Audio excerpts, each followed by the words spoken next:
gun's been fired. One shot. I didn't fire it, Commissioner.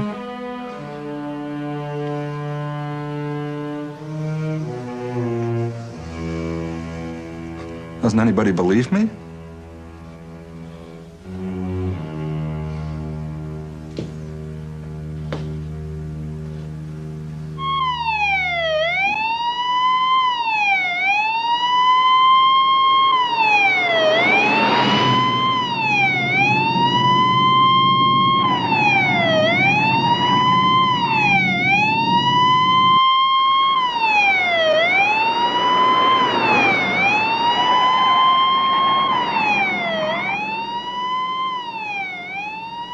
I want that room thoroughly investigated. Policemen on guard around the clock. No one will go in and out of that room unless I know about it.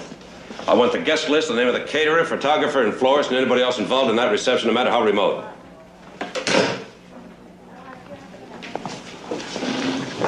Commissioner, I didn't shoot her. I know you didn't, Charlie. You do? How? You just told me. Oh. Is that all you have to go on? Mm-hmm. Well, it's not much, is it, sir? You're her husband? Her ex-husband, yes. We did everything we could. I'm sorry, Sergeant. You send the necessary papers to my office, Doctor. Sure.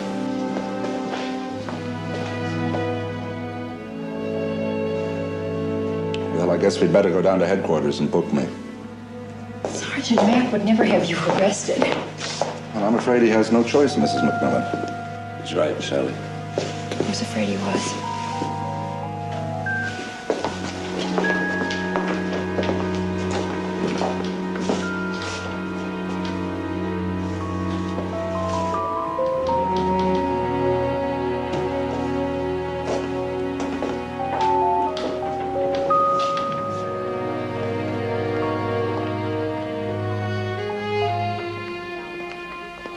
I see Monica Fontaine, please. I'm sorry, sir. She died a few minutes ago.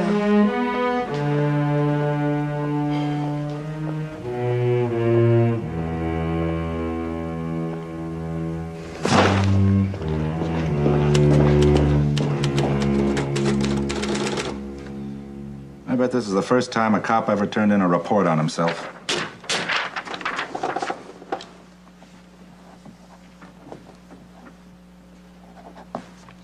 Well, there it is, sir, from start to finish. Sure that's everything? Yes, sir, that's exactly the way it happened. Something's got to be missing. It's all there, sir. I had invited Monica to La Palette for drinks that evening. You and Mrs. McMillan were going to meet me there. I wonder what she's like. What makes you think we're meeting a she? Drinks at La Poulette? Come on, Mac. That's a little steep for Sergeant Enright unless he's trying to impress somebody. He did say he invited us. Oh, yes, he was very clear on that point. But he has reason to celebrate tonight. How often do you get named Cop of the Year? Well, probably not more than once a year. Well, you haven't changed at all, Charlie.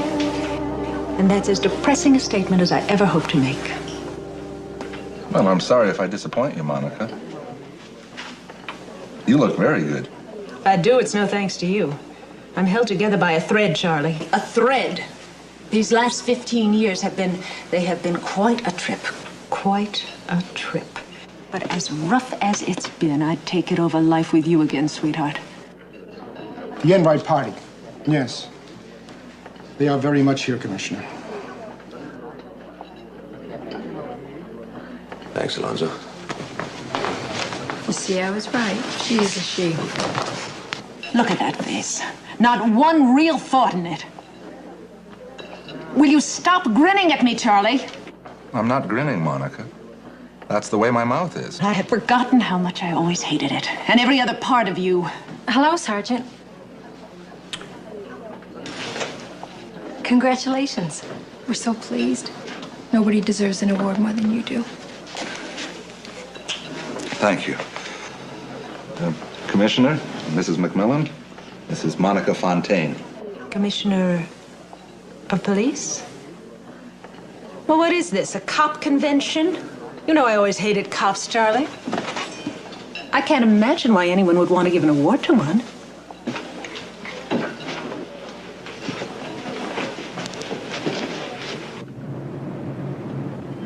suppose you're wondering who Monica is. Oh, no, we'd forgotten all about her.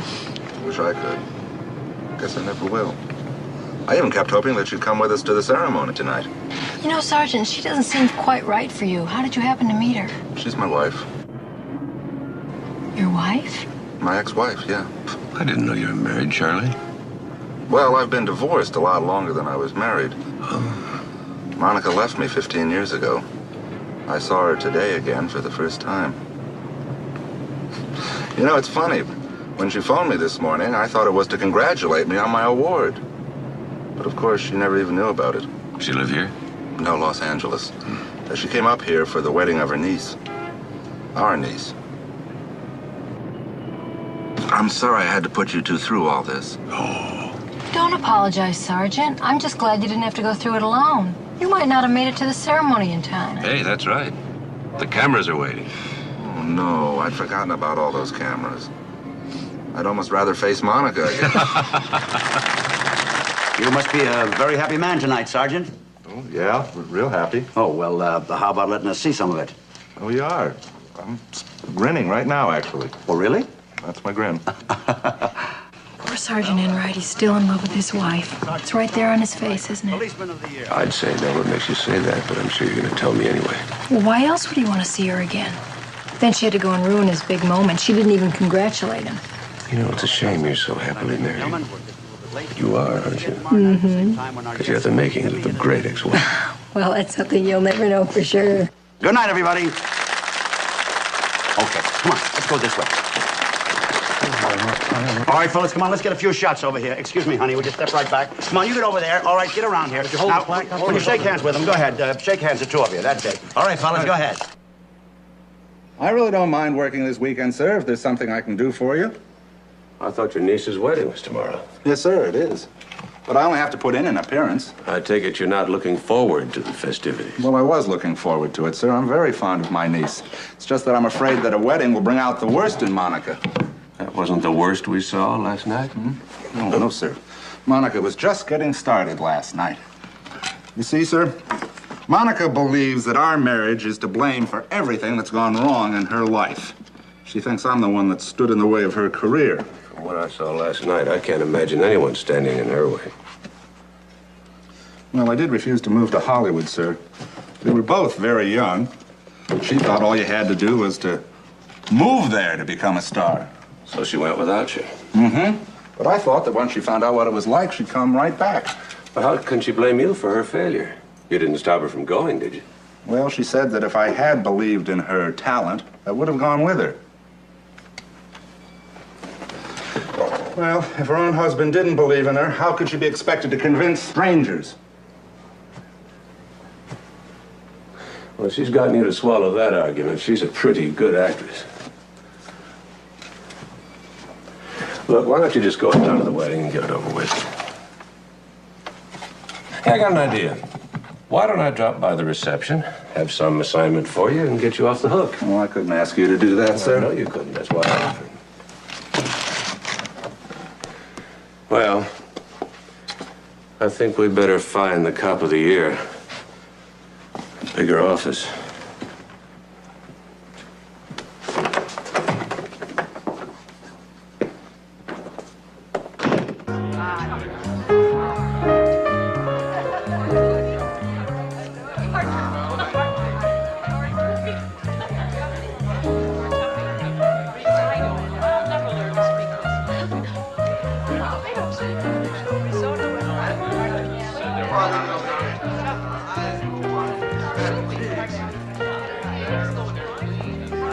Oh, Uncle Charlie, I'm so glad you could come.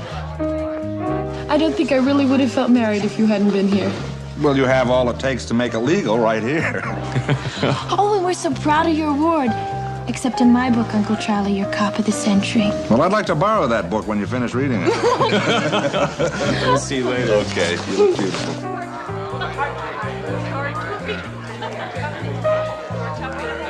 I guess he's had enough. We better get him out of there. He hasn't been in there 20 minutes yet. You know, he's probably enjoying himself just because you don't like wedding receptions. Sally, there isn't a man in there who's enjoying himself. Come on.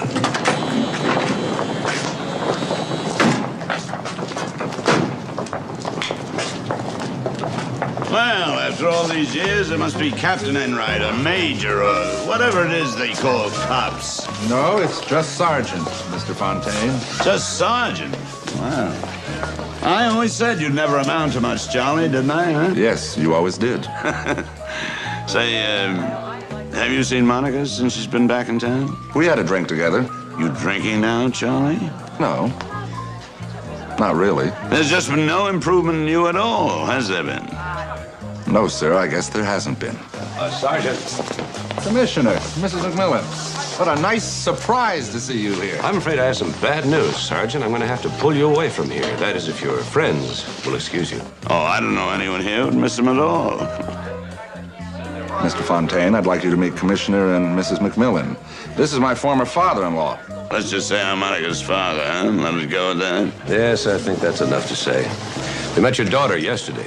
And she certainly does take after you.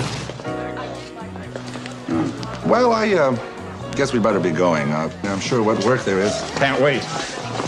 Oh, excuse me. I'm terribly sorry. No, it's my fault. I walked right into... Of course it was your fault, Charlie.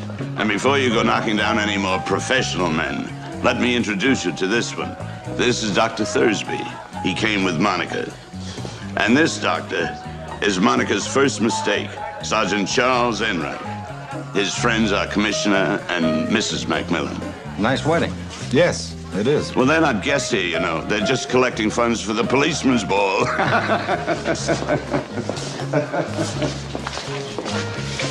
It's nice to meet you, Doctor. Sure is. Oh, look it. What's that? Oh, thank you, Mrs. McMillan.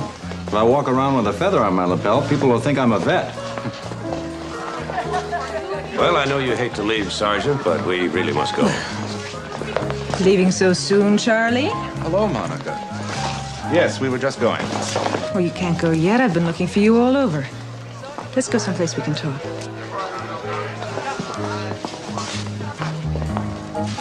You will excuse us for a moment, won't you? I hope this won't take too long, Monica. I can't keep the commissioner waiting. That's just like old times. Nothing matters but your work.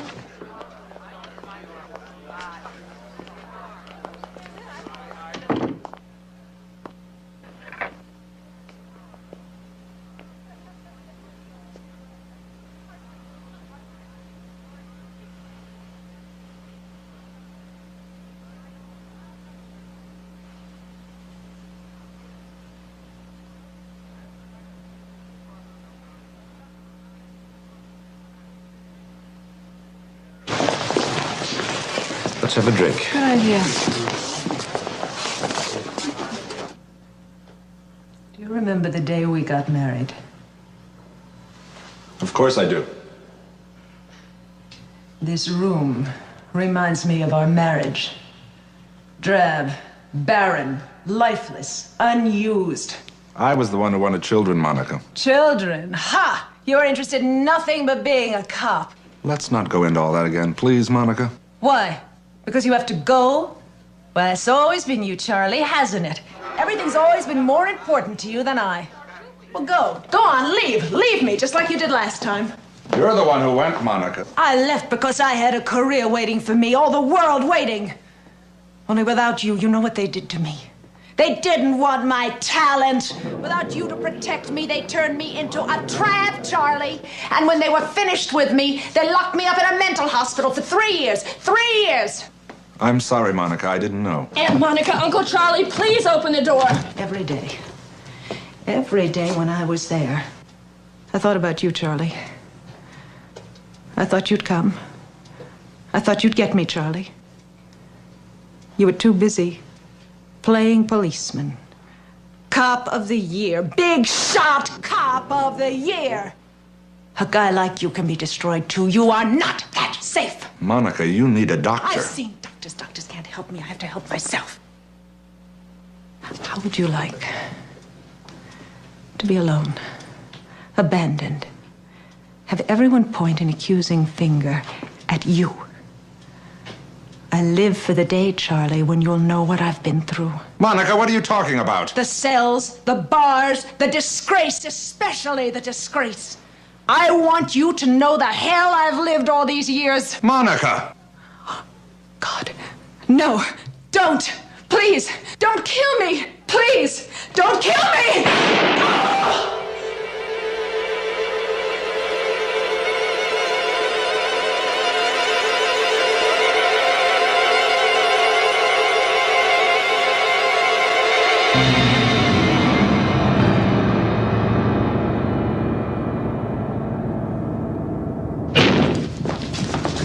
She's dead! Stay on, everybody. Sally, call a doctor. Dr. Thursby! Stay back, please. Stay back. Get me an ambulance. Hurry.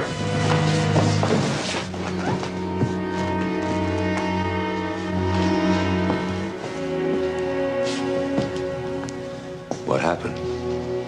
She... Somebody shot her.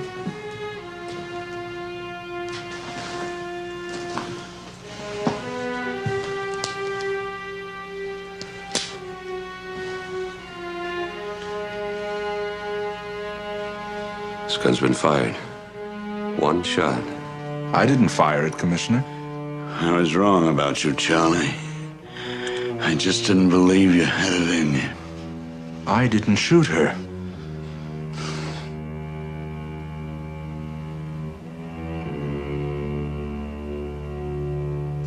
Doesn't anybody believe me?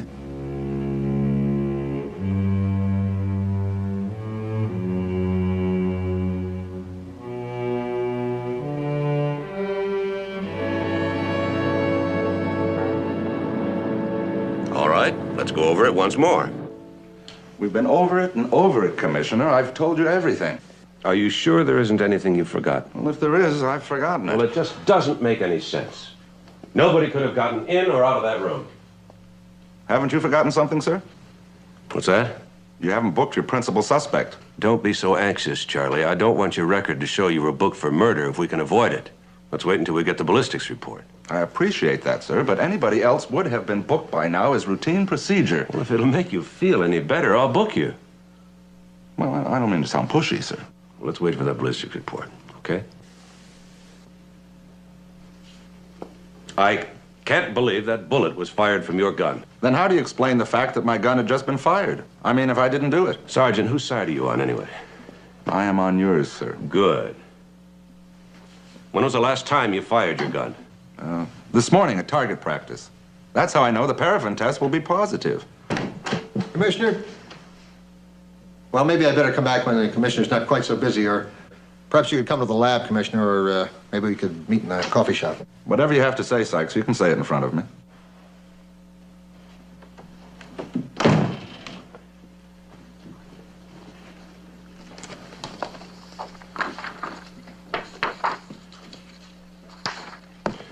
Do you want me to read all that, Sykes, or do you want to tell me? Everything's right there, Commissioner. Every question is answered right there. Come on, say it, Sykes. Just say it.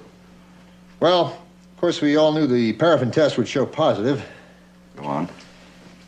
Sorry, Sergeant.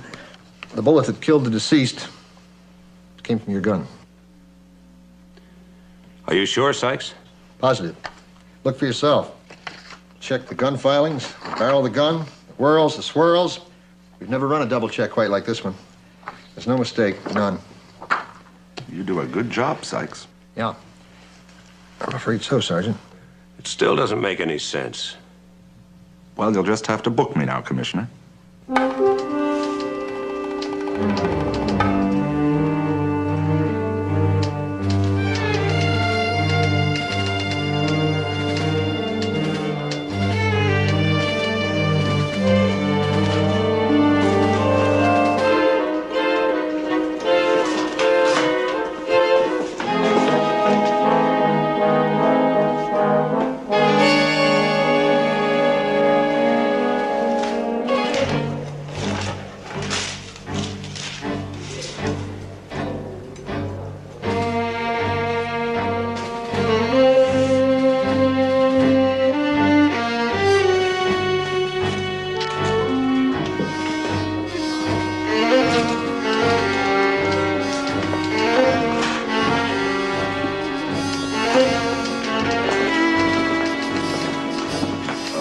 Sergeant? I don't have anybody to call.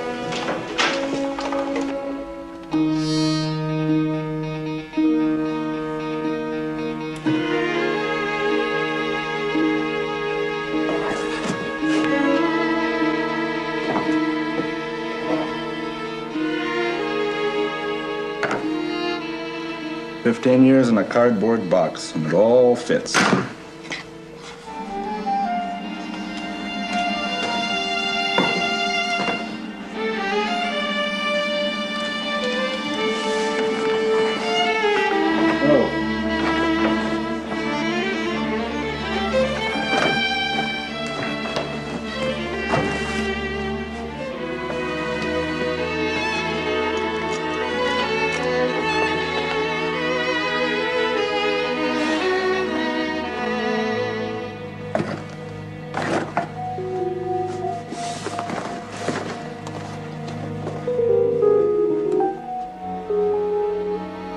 Those pictures aren't mine. They were hanging there when I first came to the office. I never did like them.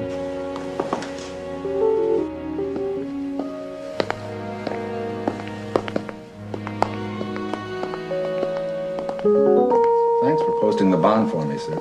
That's one of the few things I can do, Sergeant.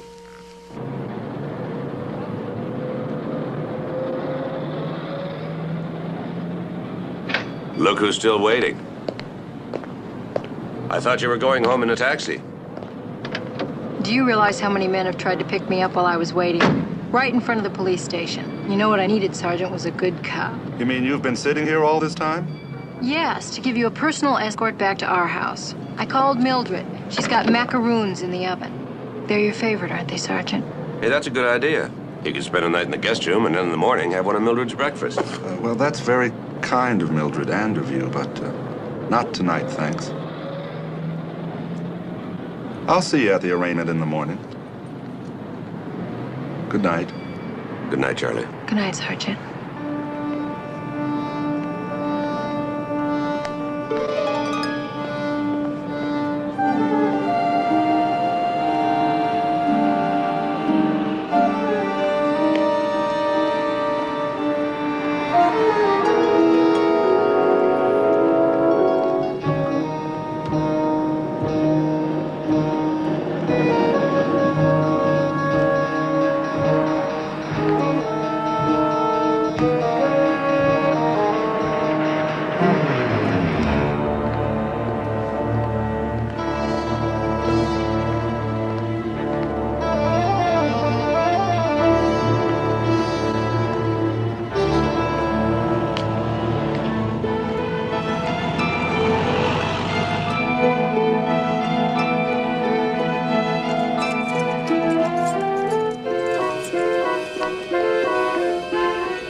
Sergeant Charles Enright, special officer assigned to Police Commissioner Stuart McMillan, was booked within the hour for the murder of his former wife, Monica Fontaine.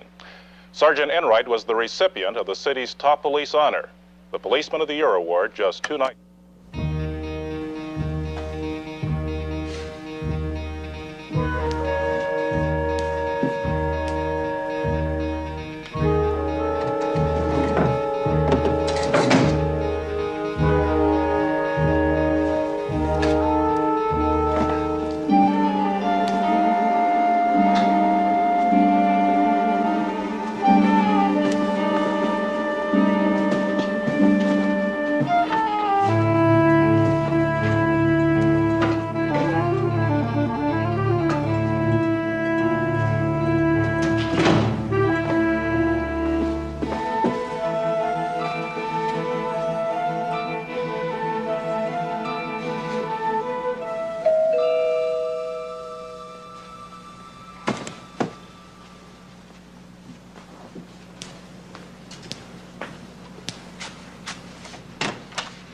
Well, Sergeant, what luck finding you home.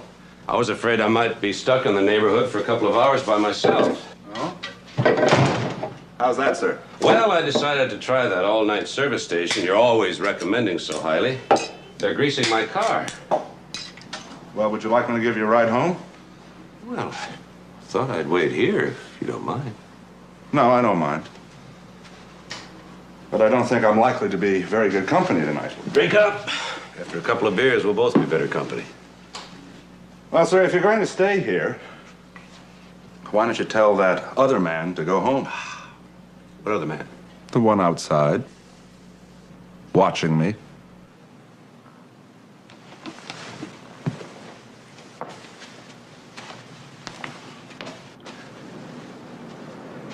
And you might tell him he's not doing a very good job. I spotted him when I was unlocking the front door. Sergeant, I didn't assign anybody to watch you. You didn't? No. And I don't see anybody either. Are you sure you did? Well, I know surveillance when I see it.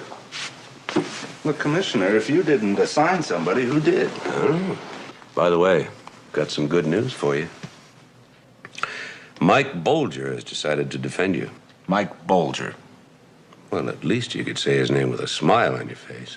Commissioner, I can't afford his kind of defense. We can't afford anything but his kind of defense. Mike Bolger hasn't lost a case since 1946. Well, here goes his record.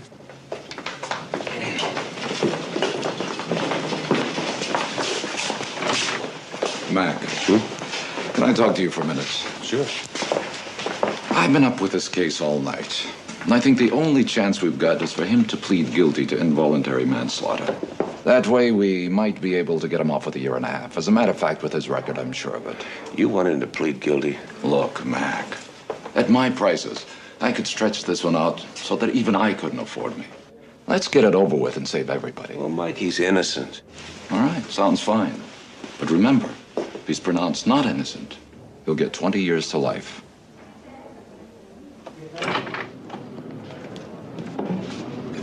All rise. His Honor, Judge Clement Williams presiding.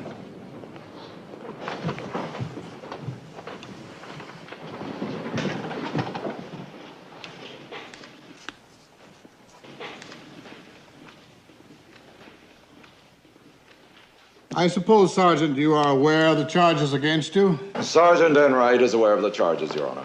Very well. And how do you plead, Sergeant?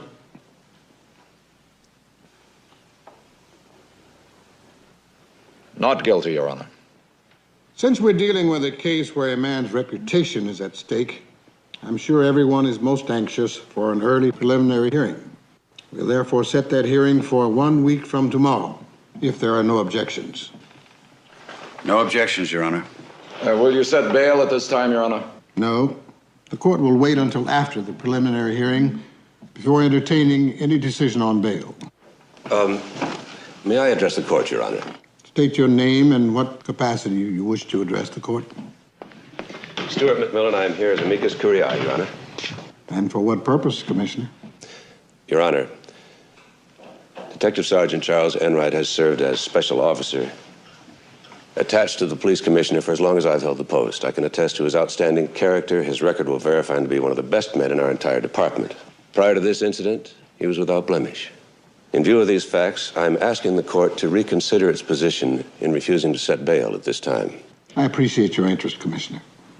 However, I remain reluctant to set bail because this is not only a capital case, but one which has already received an unusual amount of publicity. Your Honor, let me assure the court that I will personally assume full responsibility for Charles Enright. Are you prepared to post bond at this time? I am. I have a bail bondsman with me. Very well. Set bail at $100,000. Thank you, Your Honor.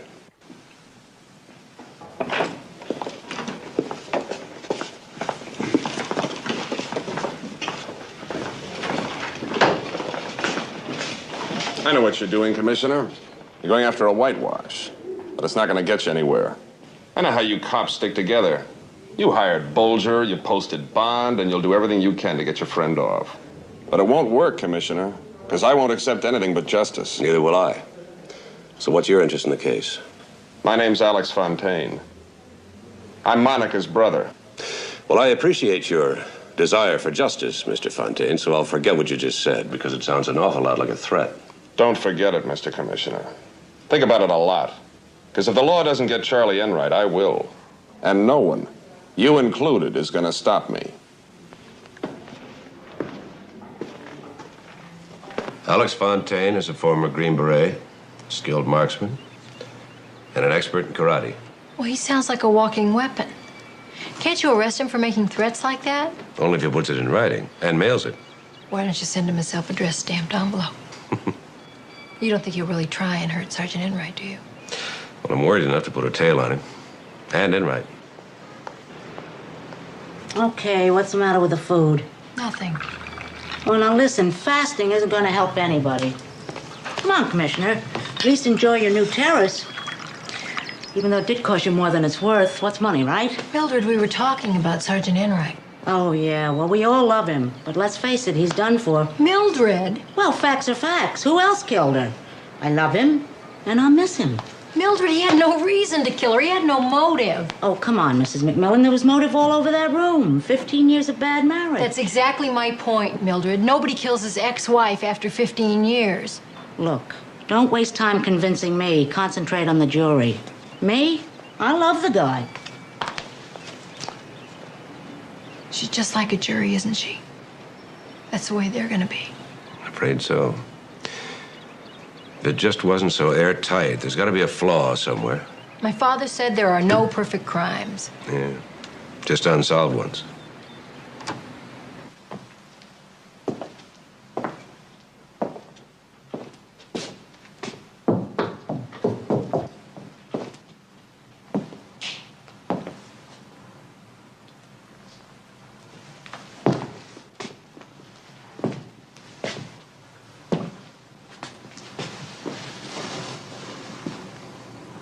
What exactly are you looking for, sir?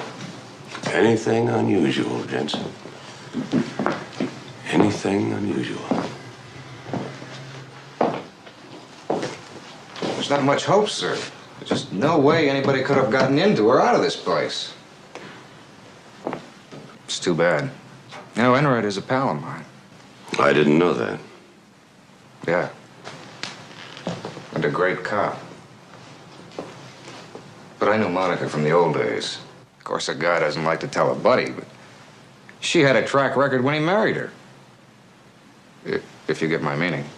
You make it very clear. Of course, I guess she had it coming to her. It's just too bad Enright didn't plan it better. I can't help it. Everything incriminates him. There's just no doubt about it. This bullet came from Enright's gun. Now, here's the autopsy report. Look at it. Just look at it. Take a look. Everything incriminates him. You don't know how badly I wanted to be wrong on this one, Commissioner, but you know me. I don't make mistakes. I'm just so thorough. I even checked her dress. Do you know why? There was a thread fragment on the bullet. I checked the thread to see if it matched the threads on the dress. It does. There's no question about it. I feel as though I'm convicting the sergeant single-handedly. Sykes. What? Wait a minute. Take a look at this. I've already examined it. The hole's jagged. So? Enright uses round-bore bullets.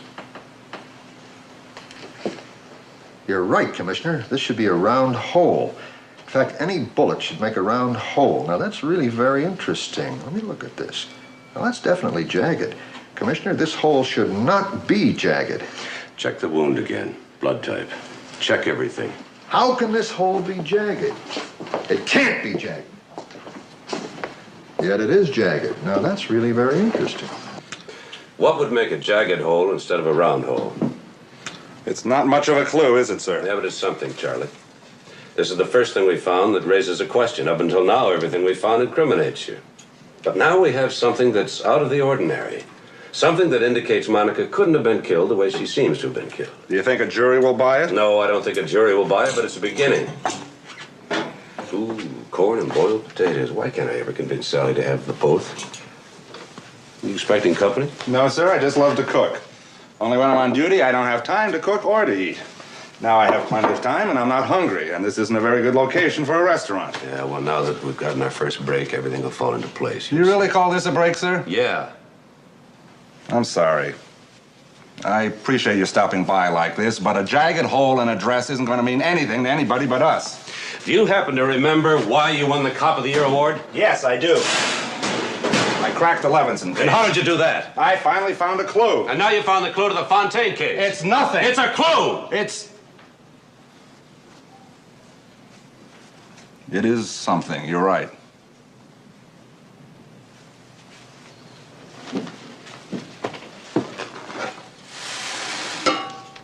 First clue on the Levinson case wasn't much bigger.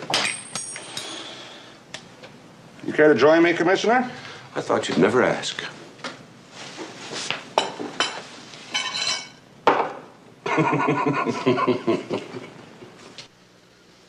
.3:30, reception begins. 4:03, Enright arrives. 4:06, Enright greeted by Vicky and Ted. 4:12, Fontaine talks to Enright. 4:20, McMillans arrive. 4:23, Dr. Thursby introduced. 4:26, Monica asks Enright to enter locked room. 4:28, Monica and Enright enter room. 4:36, shot is heard. 4:37, McMillan enters room. Monica shot. Enright